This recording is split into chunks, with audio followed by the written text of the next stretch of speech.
या संस्थेच्या संयुक्त विद्यमानाने राष्ट्रीय स्तरावरची कबड्डीची स्पर्धा या मैदानावर आयोजित केलेली आहे आणि त्याच्या प्रचार आणि प्रसाराकरता आजची आपण इथे या ठिकाणी प्रेस बोलावलेली आहे।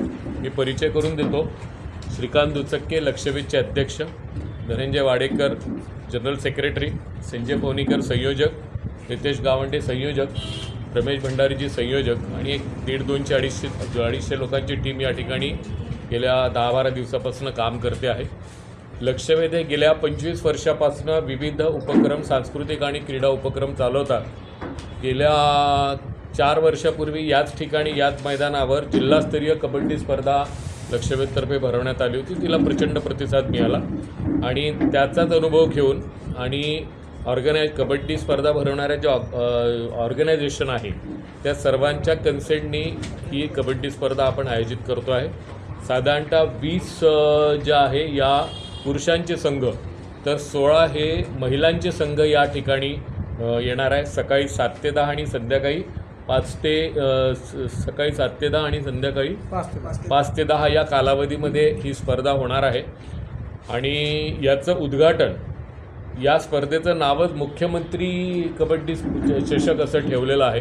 त्यामुळे उद्याला संध्याकाळला माननीय देवेंद्रजी फडणवीस मुख्यमंत्री महाराष्ट्र यांच्या हस्ते जे आहे याचं उद्घाटन होणार आहे।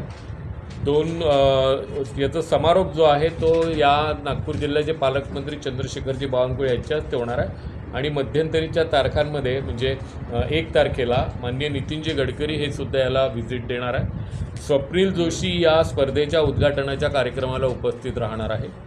आणि असा हा 3 दिवसाचा कार्यक्रम आहे। सर्व खेळाडूंच्या राहण्याची व्यवस्था आमदार निवास, वनामती आणि नागभूमीत आपल्या 160 खोल्यांचे गाळे याच्यामध्ये केलेले आहे। या स्पर्धेचा जास्तीत जास्त प्रसार आणि प्रचार व्हावा या हेतूने आजची प्रेस कॉन्फरन्स आयोजित केलेली होती।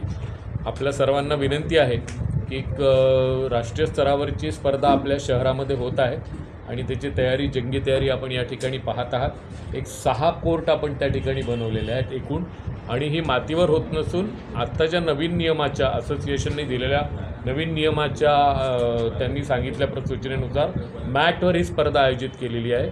सर्व प्रकारच्या सुरक्षेची व्यवस्था या ठिकाणी आहे। स्टेडियम आपण वुडन स्टेडियम बनवलं आहे, ज्या ठिकाणी एका वेळेला 3 ते 3.5 हजार लोक एका वेळेला या स्पर्धेचा लाभ घेऊ शकतात, त्या ठिकाणी बसू शकतात। आणि स्पर्धेच्या अगोदर सर्व खेळाडूंचा एक मार्च आपण ऑर्गनाईज केलेला आहे या एरियातून। उद्याला तो मार्च होईल आणि त्यांना एस्कॉर्टिंग होईल आणि त्याच्यानंतर आपण या स्पर्धेचा उद्घाटन सोहळा